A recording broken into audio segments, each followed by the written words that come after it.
My dear student, আশা করি এই লকডাউনের মধ্যে তোমরা সবাই ভালো আছো এবং এই লকডাউনের মধ্যে তোমাদের পড়াশোনা বেশ ভালোই করছো। আমাদের ভগবানগোলার মেরিট একাডেমির হাই স্কুলের তরফ থেকে যাতে ছাত্রছাত্রীদের পড়াশোনার কোনো ঘাটতি না ঘটে সেজন্য আমাদের স্কুলের পক্ষ থেকে অনলাইন পড়াশোনার ব্যবস্থা করা হয়েছে এবং এই অনলাইনের মাধ্যমে আমাদের সমস্ত শিক্ষক শিক্ষিকারা তারা বিভিন্ন বিষয়ে তারা এই অনলাইনের মাধ্যমে পড়াচ্ছে যাতে আমাদের সকল ছাত্রছাত্রী বিশেষভাবে উপকৃত হয়। তো আমিও স্বভাবতই এই অনলাইনের মাধ্যমে ক্লাস 10-এর ফিজিক্যাল সায়েন্স পড়াবো। এই ফিজিক্যাল সায়েন্সের আজকে যে টপিক আমরা আলোচনা করব সেই টপিকটা বোর্ডে আমরা অলরেডি লিখে রেখেছি। সেই টপিকটা হলো আলো। তো মাই ডিয়ার স্টুডেন্ট, এই আলো পড়ানোর আগে আমাদের আলোর যে সংজ্ঞাগুলো আছে, অর্থাৎ আমরা যে সংজ্ঞাগুলো আগে পড়েছি সেগুলো সম্পর্কে আমার একটু জানতে হবে। যেমন আলোর প্রতিফলন, আলোর প্রতিফলনের সূত্র, নিয়মিত প্রতিফলন, বিক্ষিপ্ত প্রতিফলন, সদ্বিম্ব, অসদ্বিম্ব, প্রতিসরণ, এই যে আমরা ডেফিনেশনগুলো পড়েছি সেই ডেফিনেশনগুলো আমরাকে কিন্তু একটু মনে রাখতে হবে। তো যদি মনে না থাকে তবে আমার কমেন্ট বক্সে আমাকে জানাও যে এর উপর একটা ভিডিও করতে, অথবা ফোন অথবা হোয়াটসঅ্যাপের মাধ্যমেও তোমরা আমাকে বলতে পারো। তখন আমি এগুলো নিয়ে তোমাদের সঙ্গে আলোচনা করব। তো আর বেশি দেরি না করে আমরা আমাদের সিলেবাসের মাধ্যমে আমরা পড়াশোনা আরম্ভ করি। তো আমাদের আলোর যে অধ্যায়, আলোর অধ্যায় থেকে মাধ্যমিকে 12 নম্বরের প্রশ্ন আসে। তো এই চ্যাপ্টারটা আমাদের জন্য খুবই ইম্পর্টেন্ট। তো আলো এই অধ্যায়ে যেগুলো আমরা পড়ব সেগুলো বিশেষ করে দর্পণ নিয়ে যে বিভিন্ন প্রকার দর্পণ নিয়ে যে আলোচনা করা হয়েছে সেগুলোই আমরা জানব। তাহলে দর্পণ বা কী জিনিস? তাহলে দর্পণ আমরা সবাই দেখেছি, অর্থাৎ বাড়িতে যে আয়নাগুলো আছে সেগুলোকে আমরা কি বলি? দর্পণ বলি। মজার বিষয় যে আমরা সবাই মতিঝিল পার্কে বা বিভিন্ন জায়গায় বিভিন্ন রকমের কিন্তু আয়না দেখেছ। আমি যদি বিশেষ করে বলি, মতিঝিল পার্কে বিভিন্ন রকম আয়না আছে, যে আয়নার মধ্যে তুমি দেখবে যে তোমাকে কোনো আয়নার সামনে দাঁড়ালে তোমাকে লম্বা দেখছে, কোনো আয়নার সামনে দাঁড়ালে তুমি খুব বেটে হয়ে গেছো, কোনো আয়নার সামনে দেখবে তুমি খুব মোটা হয়েছো, আবার কোনো আয়নার সামনে দেখবে তুমি খুব পাতলা।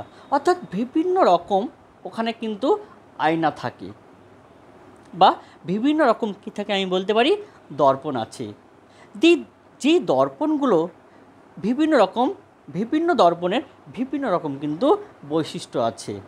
অর্থাৎ এই যে প্রতিবিম্ব বা এই যে তোমার বিভিন্ন রকম তোমার আকৃতির যে পরিবর্তন হচ্ছে, সেই আকৃতিগুলো কেন পরিবর্তন হচ্ছে সেগুলো সম্পর্কেই আমরা এই যে অধ্যায় বা এই যে দর্পণ এই সম্পর্কেই কিন্তু আমরা জানব। তাহলে আমি প্রথমে বললাম যে আমাদের বাড়িতে প্রত্যেকেরই কিন্তু আয়না আছে। সেই আয়নাগুলোকে আমরা কি বলবো? সমতল দর্পণ বলবো। এখানে মাই ডিয়ার স্টুডেন্ট একটা কথা বলে রাখি যে এখানে আমাদের দুটো জিনিস, অর্থাৎ একটাকে বললাম আয়না, আর একটা জিনিস মনে রাখতে হবে, আমরা চোখের যে চশমা পরি এই দুটো জিনিস কিন্তু সম্পূর্ণ আলাদা। অর্থাৎ যেটা বাড়িতে আয়না আছে সেটাকে আমরা কি বলবো? দর্পণ। আর চোখে যে চশমাতে যে কাঁচ আমরা ব্যবহার করি সেটাকে আমরা কি বলবো? লেন্স। তাহলে কোনটাকে আমরা দর্পণ বলবো আর কোনটাকে আমরা লেন্স বলবো এই সম্পর্কে কিন্তু আমাদের আগে জানতে হবে। তাহলে মাই ডিয়ার স্টুডেন্ট, আমার হাতে দেখো একটা কাচ আছে, দেখো দুই ধরনের দুটো কাচ আছে। দেখো একদিক দিয়ে দেখো আলো, দুই দিক, অর্থাৎ আলোটা কি এর মধ্যে দিয়ে গিয়ে চলাচল করতে পারবে, কিন্তু এর মধ্যে দেখো আলোর কি একদিক প্রলেপ, অর্থাৎ একটা দিক কি আছে, কোনো জিনিস দিয়ে প্রলেপ করা আছে, অর্থাৎ আলোটা কি এদিক থেকে এই দিকে কিন্তু যেতে পারবে না। অর্থাৎ যার একদিকে প্রলেপ করা থাকবে সেটাকে আমরা কি বলবো, দর্পণ। আর যার মধ্যে দিয়ে কি আলো দুই দিক দিয়ে যাওয়া আসা করতে পারবে সেগুলোকে আমরা কি বলবো, লেন্স বলবো। তো আমরা লেন্সটা একটু পরে পড়বো, তার আগে আমাকে এই দর্পণ সম্পর্কে কিন্তু আমাদের জানতে হবে। তাহলে এই যে দর্পণ, এই দর্পণকে আমরা তিনটা ভাগে ভাগ করি, একটা সমতল দর্পণ, একটা অবতল দর্পণ, একটা উত্তল দর্পণ। তাহলে আমি একটু আগে বললাম বাড়িতে যেসব আয়নাগুলো আমরা ব্যবহার করি সেগুলোকে আমরা কি বলবো, সমতল দর্পণ। কেননা তুমি দেখবে তুমি আয়নার সামনে তুমি যদি দাঁড়াও তাহলে তোমার দেখবে তোমার আকৃতির কোনো পরিবর্তন হয় না, শুধুমাত্র কি হয়, পার্শ্বীয় পরিবর্তন হয়। তাহলে এই ছাড়াও আমরা আর দু ধরনের দর্পণের কথা বলেছি, একটা অবতল দর্পণ, একটা উত্তল দর্পণ। তাহলে এই দর্পণগুলো আমরা কিভাবে চিনব, অর্থাৎ কোনটাকে আমরা উত্তল দর্পণ বলবো, কোনটাকে আমরা অবতল দর্পণ বলবো। বাড়িতে সবারই এরকম চামচ নিশ্চয় আছে। তাহলে দেখবে এই চামচের যদি এই সামনাসামনি তুমি যদি মুখ ধরো, অর্থাৎ এই চামচটাকে যদি তোমার মুখের সামনে ধরো, তাহলে দেখবে তোমার এই মুখের ছবিটা কী হচ্ছে, উল্টে যাবে, এই পিছন দিকটা তার উল্টো ঘটনা ঘটবে। তাই এই দিক যেটা আছে, অর্থাৎ এই ভিতরের দিকটা যেটা আছে সেটাকে আমরা কি বলবো, অবতল দর্পণ। আর এই বাইরের যে পোর্শনটা আছে সেটাকে আমরা কি বলবো, উত্তল দর্পণ। তাহলে এই যে ছবি যে পরিবর্তন হচ্ছে সেরকম দেখব আমরা এই দর্পণ, অর্থাৎ এই উত্তল দর্পণ বা অবতল দর্পণেও কিন্তু আমাদের এই ছবির আকৃতি চেঞ্জ হবে। অর্থাৎ এই যে দর্পণগুলো আমরা যদি ধরি তাহলে এই দর্পণে দেখা যাবে যে আমার এই মুখটা কি এর মধ্যে উল্টো দেখাবে। তো অনলাইনের মধ্যে এখানে দেখানো সম্ভব হচ্ছে না, যদি ক্লাসে দেখা হয় বা ক্লাসে যদি আমরা এই সম্পর্কে আমরা আলোচনা করি তখন আমরা এই দর্পণ দিয়ে আমরা দেখাবো যে আমাদের প্রতিবিম্ব কিভাবে পরিবর্তন হচ্ছে এবং কেন পরিবর্তন হচ্ছে, আমরা সঠিকভাবে তখন আরও বিস্তারিত জানতে পারবো। তাহলে এই যে দর্পণগুলো আছে এই দর্পণগুলি সম্পর্কে, অর্থাৎ এই দর্পণের যে বিভিন্ন অংশ আছে এই বিভিন্ন অংশগুলো আমরা দেখব। তাহলে এই যে দর্পণ আমরা নিয়েছি এই দর্পণটা কোনো একটা গোলকের অংশ বা কোনো গলীয় অংশ থেকে কেটে নেওয়া হয়েছে। তাহলে এটি যদি একটা গলীয় অংশ হয়,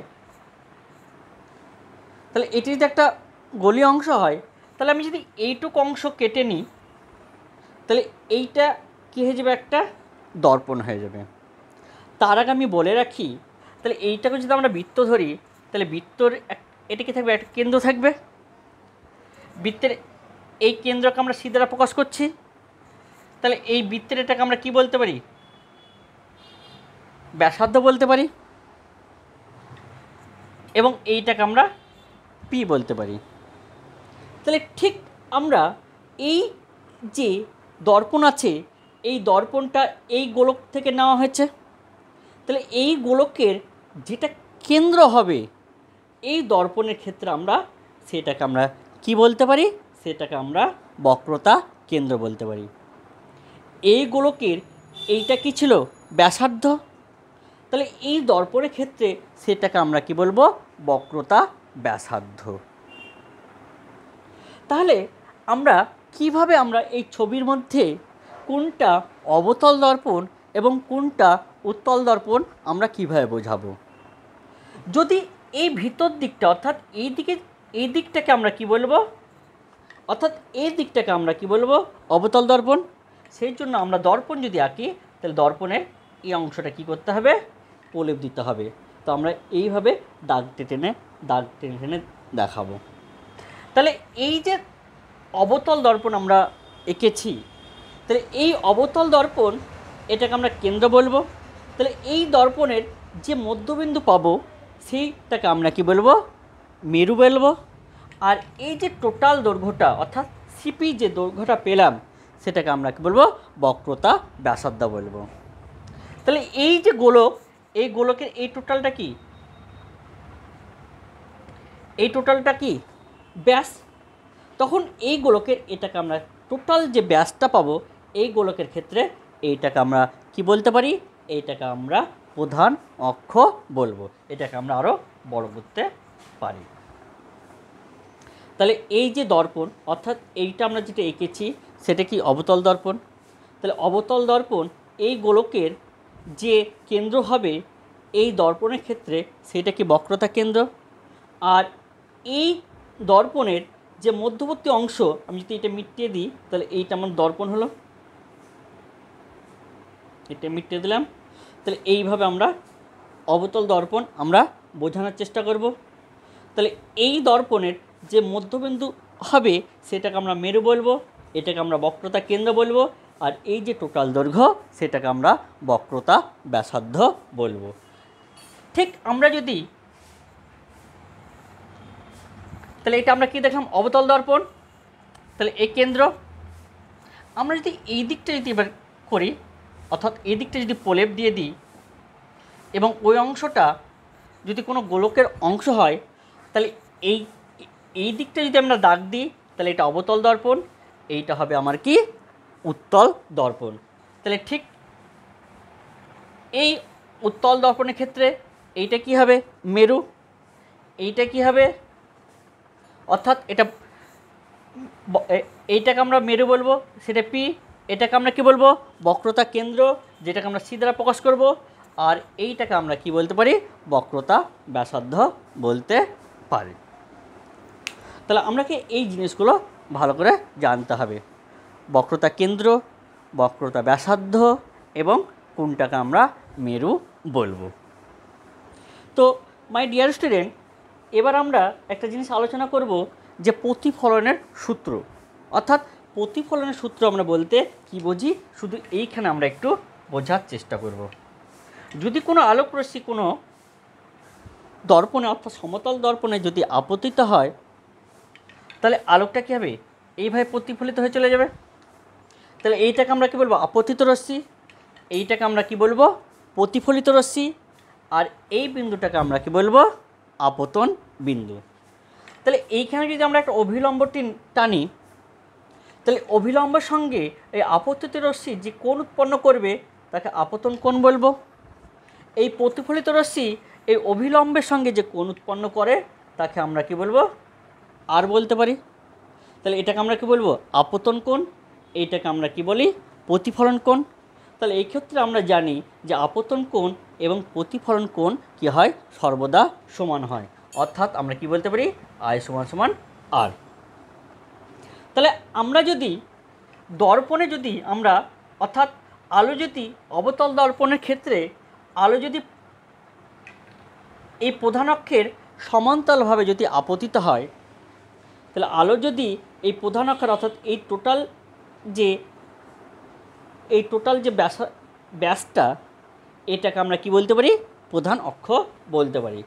তাহলে এই প্রধান অক্ষের সঙ্গে যদি আলো সমান্তরালভাবে অবতল দর্পণে আপতিত হয় তাহলে ওই আলোক রশ্মি একটা নির্দিষ্ট বিন্দু দিয়ে কিন্তু যাবে। তাহলে এটাকে আপতিত রশ্মি বলতে পারি, এটাকে আমরা প্রতিফলিত রশ্মি বলতে পারি, আর এইটাকে আমরা কি বলতে পারি, আপতন বিন্দু বলতে পারি। এই বক্রতা কেন্দ্র অর্থাৎ এই আপতন বিন্দুতে যদি আমরা একটা লম্ব টানি তাহলে এখানে এটা কি কোণ, আপতন কোণ যেটাকে আমরা আই দ্বারা প্রকাশ করি। এইটা কি প্রতিফলন কোণ যেটাকে আমরা আর দ্বারা প্রকাশ করি। তাহলে এই ক্ষেত্রে আমরা দেখব এই যে প্রতিফলনের সূত্র সেই প্রতিফলনের সূত্রগুলো কি প্রযোজ্য হয়। অর্থাৎ এই ক্ষেত্রে আমরা দেখব কি আই সমান সমান কত আর, অর্থাৎ আপতন কোণ এবং প্রতিফলন কোণ কি হয়, সমান হবে। স্বভাবতই আমরা উত্তল দর্পণের ক্ষেত্র সেম একই দেখতে পাবো। তো আমরা আগে অবতল দর্পণটা নিয়ে আলোচনা করি, পরে আমরা উত্তল দর্পণটা নিয়ে আলোচনা করব। তাহলে এখানে আমাদেরকে মনে রাখতে হবে যদি এইটা যদি আমাদের প্রধানাক্ষ হয়, টোটালটা যদি আমরা প্রধানাক্ষ ধরি, তাহলে প্রধানাক্ষের সঙ্গে যদি আলো যদি সমান্তরালভাবে অবতল দর্পণে যদি আপতিত হয়, তাহলে এই আলোকরশ্মি এই প্রধানাক্ষের নির্দিষ্ট একটা বিন্দু দিয়ে কিন্তু যাবে। এইটাকে যদি আমরা আপতন বিন্দু ধরি এবং আপতন বিন্দুতে যদি একটা অভিলম্ব টানি, তাহলে এখানে দুই ধরনের কোণ উৎপন্ন হয়। এটাকে আমরা আপতন কোণ বলবো, আর এটাকে আমরা কি বলবো, প্রতিফলন কোণ বলবো। তাহলে এক্ষেত্রে আপতন কোণ এবং প্রতিফলন কোণ কী হয়, সর্বদা সমান হবে। তাহলে এই যে প্রতিফলিত রশ্মি, এই প্রতিফলিত রশ্মি এই প্রধানাক্ষের একটা নির্দিষ্ট বিন্দু দিয়ে কিন্তু যাবে। ওই যে নির্দিষ্ট বিন্দু দিয়ে যাবে সেটাকে আমরা কি বলবো, মুখ্য ফোকাস, বা আমরা সেটাকে কি বলতে পারি, ফোকাস বিন্দু বলতে পারি। যদি আলোকরশ্মি প্রধানাক্ষের সমান্তরালভাবে অবতল দর্পণের ওপর আপতিত হয়, তাহলে প্রতিফলিত রশ্মি প্রধানাক্ষের একটি নির্দিষ্ট বিন্দু দিয়ে যাবে। তাহলে ওই যে নির্দিষ্ট বিন্দু দিয়ে অতিক্রম করবে সেটাকে আমরা কি বলতে পারি, মুখ্য ফোকাস আমরা বলতে পারি। তাহলে এখান থেকে আমরা আরেকটা ডেফিনেশন দেখে নেব যে ফোকাস দৈর্ঘ্য বলতে আমরা কি বুঝি। তাহলে এইটা যদি একটা অবতল দর্পণ আমি ধরি, এটা যদি একটা অবতল দর্পণ হয়, তাহলে অবতল দর্পণের এটা বক্রতা কেন্দ্র, এটা মেরু, আমরা এটাকে কি বলতে পারি, এই টোটাল দৈর্ঘ্যটাকে আমরা বক্রতা ব্যাসার্ধ বলতে পারি। যদি আলোকরশ্মি যদি আর এই টোটাল যে দৈর্ঘ্যটাকে যদি বাড়িয়ে দিই, তাহলে যে দৈর্ঘ্যটা পাবো সেটাকে আমরা কি বলতে পারি, সেই দৈর্ঘ্যটা আমরা প্রধান অক্ষ বলতে পারি। যদি আলোকরশ্মি যদি প্রধান অক্ষের সমান্তরালভাবে কোনো অবতল দর্পণে যদি আপতিত হয়, তাহলে এই আলোকরশ্মি কিন্তু এই প্রধান অক্ষের একটা নির্দিষ্ট বিন্দু দিয়ে কিন্তু অতিক্রম করবে, একটি নির্দিষ্ট বিন্দু দিয়ে কিন্তু অতিক্রম করবে। তাহলে এই যে নির্দিষ্ট বিন্দু পেলাম, এই নির্দিষ্ট বিন্দুটাই কী ছিল, ফোকাস বিন্দু। আর এই যে টোটাল দৈর্ঘ্য, এই টোটাল দৈর্ঘ্যটাকে আমরা কি বলতে পারি, ফোকাস দৈর্ঘ্য। এবং এই ফোকাস দৈর্ঘ্যকে আমরা এফ, ছোট হাতের এফ দ্বারা প্রকাশ করে থাকি। কিন্তু এখানে আমি একটু বলে রাখি, আমরা এই যে এফ, সি, এফ এগুলো যে লিখছি, এগুলো আমরা আইডিয়া করে বা নিজের মতো করে লিখছি। তাহলে আমি যদি কোনো দর্পণ নিই, অর্থাৎ এই দর্পণটা কোনো গোলীয় অংশ, অর্থাৎ এর কিন্তু একটা নির্দিষ্ট কিন্তু মাপ কিন্তু লেখা থাকে, অর্থাৎ এই ফোকাস দৈর্ঘ্য, এই বক্রতা ব্যাসার্ধ, আমাদের এই অর্থাৎ দর্পণগুলো যে কাগজের মধ্যে থাকে তার কিন্তু এই কাগজের মধ্যে এই লেন্থগুলো কিন্তু লেখা থাকে।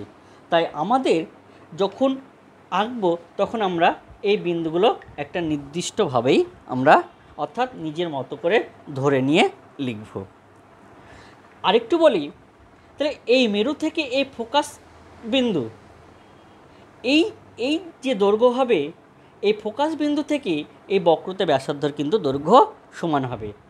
অর্থাৎ আমি যদি দর্পণটা আঁকি,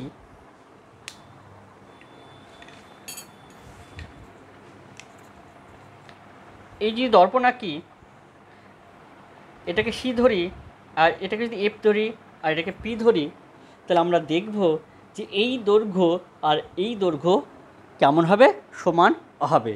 অর্থাৎ এইটুকু দৈর্ঘ্যকে আমরা ছোট হাতের এফ, আর এই যে টোটাল দৈর্ঘ্য, এই টোটাল দৈর্ঘ্যটাকে কি আর ধরি, তাহলে আমরা স্বভাবতই দেখব যে আর সমান কত, 2f। তাহলে এইটা পরীক্ষায় আসে, এটা প্রুফ আমরা একটু পরে করব। তার আগে আমরা তাহলে প্রুফটা আগে করাই যাক, তারপর আমি বলছি। তার আগে আমি বলি যে আমরা সবাই একান্তর কোণ বলতে কি বুঝি জানি, আর সমদ্বিবাহু ত্রিভুজের অর্থাৎ সমদ্বিবাহু ত্রিভুজ সম্পর্কেও আমরা ধারণা আছে। তাহলে একান্তর কোণগুলো কেমন হবে? যদি ইংরেজি অক্ষর জেডের মতো হয় তাহলে যে দুটো কোণ উৎপন্ন হয়, অর্থাৎ ভেদকের দুই পাশে যে দুটো কোণ উৎপন্ন হয় সেই দুটো কোণকে কী বলা হয়? একান্তর কোণ হয়। যদি এই দুটো বাহু সমান্তরাল হয় তাহলে এই দুটো কোণের পরিমাপক কী হয়? সমান হয়। তাহলে আমাকে এই দুটো মনে রাখতে হবে। অর্থাৎ আমরা প্রুফ করতে যাব যে আর সমান সমান কত? 2f। অর্থাৎ দর্পণের বক্রতা ব্যাসার্ধ সমান সমান 2 গুণ ফোকাস দৈর্ঘ্য। এটা আমাদের মাধ্যমিকের জন্য খুবই ইম্পর্টেন্ট এবং এইটা আপনাকে ভালোভাবে বুঝতে হবে। তাহলে এই প্রুফ করার জন্য আমাদের এই দুটো তথ্য সম্পর্কে আগে জানতে হবে। অর্থাৎ একান্তর কোণ বলতে কী বুঝি? তাহলে একান্তর কোণ বলতে বুঝি যদি এই দুটো বাহু সমান্তরাল হয় এবং তাদের যদি একটা ভেদক থাকে, ভেদকের দুই পাশে যে দুটো কোণ উৎপন্ন হবে সেই দুটো কোণকে আমরা একান্তর কোণ বলতে পারি। আর এই দুটো কোণ কেমন হবে? সমান হবে। কেননা আমরা এই দুটো বাহুকে যদি আমরা সমান্তরাল ধরে নিই। আর সমদ্বিবাহু ত্রিভুজের ক্ষেত্রে আমরা কি জানি? অর্থাৎ যে ত্রিভুজের যদি এই দুটো বাহু সমান হয় তাহলে এই ত্রিভুজের বিপরীত যে দুটো কোণ আছে ওই বিপরীত কোণ দুটো কেমন হবে? সমান হবে। তাহলে একান্তর কোণ এবং সমদ্বিবাহু ত্রিভুজ সম্পর্কে আমরা এবার জানলাম। এবার আমরা প্রুফ করতে যাব যে আর সমান সমান 2f, যে আর সমান সমান 2f আমরা এবার প্রুফ করব। তাহলে আমি অবতল দর্পণ ধরে নিলাম। তাহলে এটা একটা কি? অবতল দর্পণ। তাহলে অবতল দর্পণের এটা বক্রতা কেন্দ্র, এটা মেরু। তাহলে মেরু এবং বক্রতা কেন্দ্র যোগ করলে আমরা কি পাবো? বক্রতা ব্যাসার্ধ পাবো। আমি প্রধান অক্ষের সমান্তরালে অবতল দর্পণে, অর্থাৎ প্রধান অক্ষের সমান্তরালে অবতল দর্পণে আলো আপতিত হলো, তাহলে এই আলো তাহলে এই প্রধান অক্ষের কোনো একটা নির্দিষ্ট বিন্দু দিয়ে যাবে এবং সেই বিন্দু থেকে বিন্দুটাকে কী ধরলাম? আমরা এফ ধরলাম। তাহলে এইটা মেরু, এটা যদি এ ধরি, এটা আমরা বি ধরে নিলাম। এই মেরু থেকে আমরা একটা লম্ব অঙ্কন করলাম। তাহলে এইখানে যে কোণ উৎপন্ন হবে সেটাকে আমরা আই দ্বারা চিহ্নিত করলাম, আর এই প্রতিফলিত কোণকে আমরা আর দ্বারা চিহ্নিত করলাম। তাহলে আমরা বলতে পারি যে এই আলোকরশ্মি এই প্রধান অক্ষের সমান্তরাল। তাহলে এইটা ইংরেজি অক্ষর জেড হচ্ছে না? ইংরেজি অক্ষর জেড। তো যদি ইংরেজি অক্ষর জেড হয় তাহলে এই জেডের দুই পাশে যে দুটো কোণ তৈরি হয় তাকে আমরা কি বলি? একান্তর কোণ বলি। তাহলে এটা যদি আই হয় তাহলে এটা কি হবে? এটা ওয়াই হবে, কারণ একান্তর কোণগুলো কি হবে? সমান হবে। তাহলে আমরা কি দেখলাম? যে এ বি সমান্তরাল সিপি এবং ভেদককে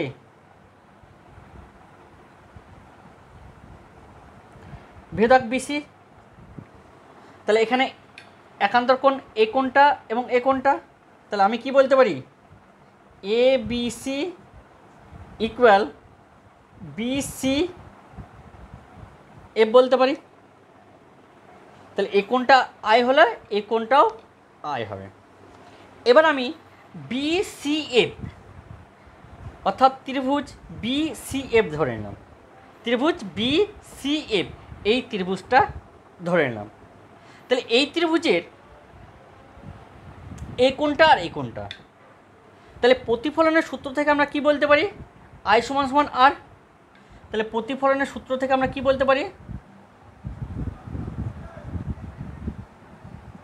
সূত্র থেকে আমরা কি বলতে পারি? আই সমান সমান আর। অর্থাৎ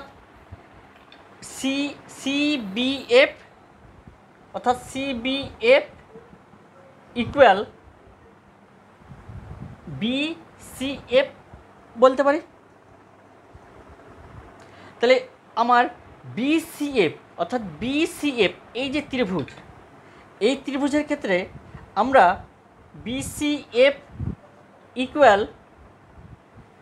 CBF বলতে পারি। তাহলে এই ত্রিভুজের কি এই দুটো কোণ সমান? তাহলে এই দুটো কোণ যদি সমান হয় তাহলে এই ত্রিভুজটা নিশ্চয়ই সমদ্বিবাহু ত্রিভুজ। তাহলে আমরা কি বলতে পারি? BCF কি সমদ্বিবাহু। তাহলে এই কোণটার বিপরীত বাহু এটা, এই কোণটার বিপরীত বাহু এটা, অর্থাৎ এই বাহুর সঙ্গে এই বাহু কেমন হবে? সমান হবে। অর্থাৎ আমরা কি বলতে পারি? CF ইকুয়াল BF আমরা বলতে পারি। অর্থাৎ এই বাহুর সঙ্গে এই বাহু আমরা কি সমান বলতে পারি। তাহলে এই যে দর্পণটা নিলাম, তাহলে এই দর্পণটা কি একটা বড় কোনো গোলকের অংশ থেকে কিন্তু নেওয়া হয়। অর্থাৎ এটি যদি কোনো বড় গোলকের অংশ হয় তাহলে আমরা এখান থেকে কি তার একটা ছোট্ট অংশ নিয়েছি। তাহলে দেখা যাবে যে এই যে বাহুটা, অর্থাৎ এই বাহুটার সঙ্গে এই বাহুটা কি হবে? সমান হয়ে যাবে। কারণ এই দুটো বিন্দু খুব কাছাকাছি, B এবং P বিন্দু কি খুব কাছাকাছি। ছবিতে একটু আমাদের সুবিধার্থে B এবং Pটাকে কি একটু দূরে রেখেছি, কিন্তু আমরা যখন দর্পণ নিয়ে দেখব তখন এই B আর P খুব কাছাকাছি। যদি B এবং P যদি খুব কাছাকাছি হয়ে যায় তাহলে সেই ক্ষেত্রে আমরা দেখব যে এই PF আর এই BF এই দুটো বাহু কেমন হবে? সমান হবে। তাহলে আমরা কি বললাম? এই B এবং P এই দুটো বিন্দু যদি খুব কাছাকাছি হয় তাহলে সেই ক্ষেত্রে PF এবং BF এই দুটো বাহু খুব কাছাকাছি হবে। অর্থাৎ B এবং P এই দুটো বাহু যদি খুব কাছাকাছি হয় তাহলে PF এবং BF এই দুটো বাহু কেমন হবে? সমান হয়ে যাবে। তাহলে আমরা এখানে কি বলতে পারি?